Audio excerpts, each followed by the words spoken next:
నా శాపము చేత నల్లరాజు పండుగ మారా. ఇక నేను బ్రతికి ఉండి ఏమి లాభం?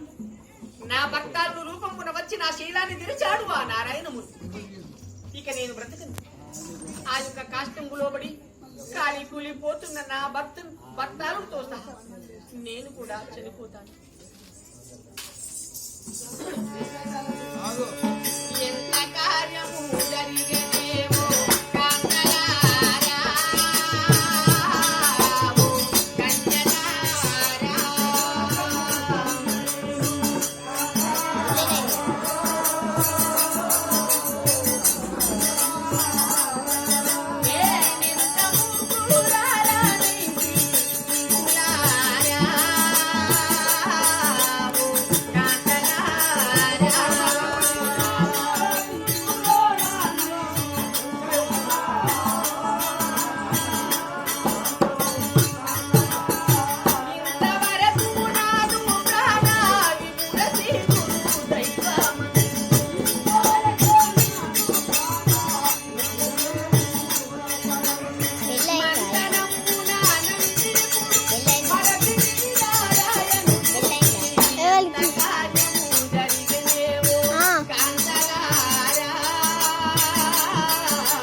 భర్త కష్టంలో పడి ఈ కలేభరం రాకుండా వద్దు నేను చనిపోతానన్నాడు. మరి విష్ణునారాయణుడు బండైపోయాడు అక్కడ శాపం చేత. మరి ఈ నల్లరాత్రి బండైన ఈ సకల లోకములు కాపాడే 14 లోకములు కాపాడే భగవంతుడే బండైపోయినాక ఈ లోకములు ఎవరు కాపాడాలి? ఇప్పుడే నేను వైకుంఠములు వెళ్ళి లక్ష్మి చెప్పి అమ్మా నీ భర్తలు లేకపోమని చెప్తాను. అమ్మా లక్ష్మీదేవి, లక్ష్మీదేవి తల్లి అమ్మా భరిపురంపు లోపల నీ భర్త అయిన విష్ణుదేవుడు ఆ బృందాదేవి వదికి వెళ్ళి ఆమె పతివ్రత శీలములు జరిపినందుకు నీవు నల్లరాత్రి పండుగ మారుమని శాపమిచ్చాలి. ఆమె వెళ్ళి భర్త కష్టములో పడి చావడానికి వెళ్ళుచున్నాను. నీవు పరుగున వెళ్ళి ఆమె పాదాలు వందనం ఆచరించి నా పతిభిక్ష పెట్టుమని వేడుకో. నా భర్త నల్లరాతి బండగా మారాడు. అవునమ్మా, ఇప్పుడే వేడుకో వేడుకో వేడుకో.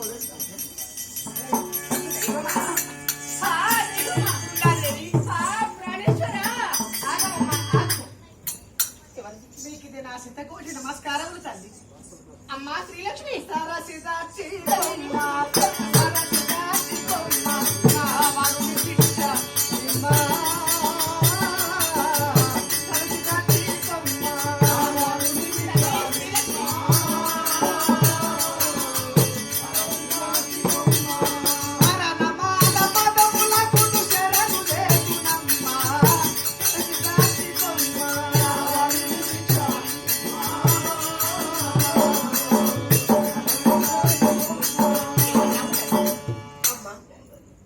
శాపము చేత నా భర్త నల్లరాతి బండగా మారాడు.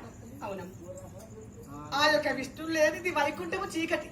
తల్లి 14 లోకంబలకు కారణకర్త అయిన శ్రీ విష్ణు నా యొక్క భర్త.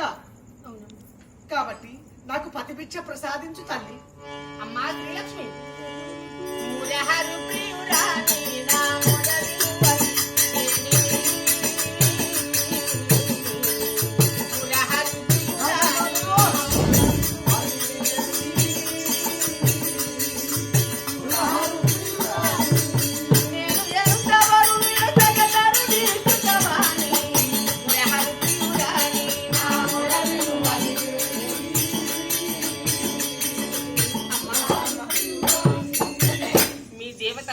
ఏకమయ్యి మారు మారు రూపముల చేత పన్నాగములు వన్ని నా భర్తాలుని చంపారమ్మ. ఇది మీకు బాగా భర్త లోక కంటకుడు, దుర్మార్గుడు, ఎన్నెన్నో పాపకృత్యాలకు గురి అయ్యాడు. కాబట్టి మీ భర్త ఉండిన లోకాలు దక్కమని త్రిమూర్తులు ఏకమై చంపారమ్మా. అందులో తప్పేమీ లేదు. కానీ ఒక మాట,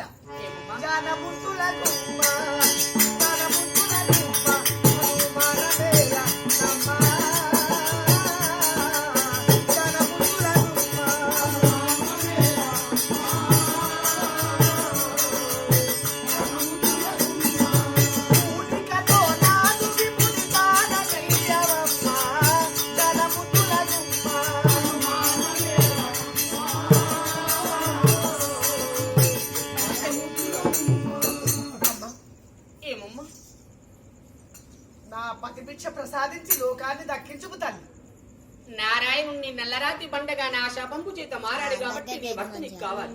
పతిదానము కావలేదు. నాకు నా భర్త కాకూడదా తల్లి? అవునమ్మా. కానీ ఎందుకు నారాయణుడు లేని ఈ యొక్క లోకములు దక్కబోవు కాబట్టి సరేనమ్మా. ఒక్క మాటనమ్మా. ఏమది? ప్రేమలేఖను హరిని శపించినాను, ఇంక వారి ముఖమునే నెట్టుదు అగ్నితో వల్లభుని తోడనే హతమునవును హితపలి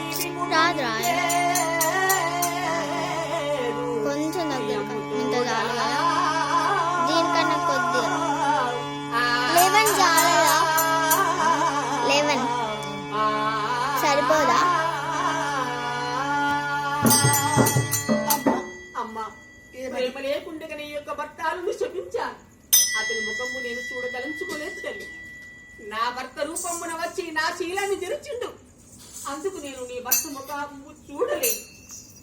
నా భర్తాలు కాష్టంబులో పడి కాలి కూలి పోతూ ఉన్నాడు. భగ్గు భగ్గున మండే అటువంటి ఆ అగ్నిలో పడి నేను చనిపోతాను.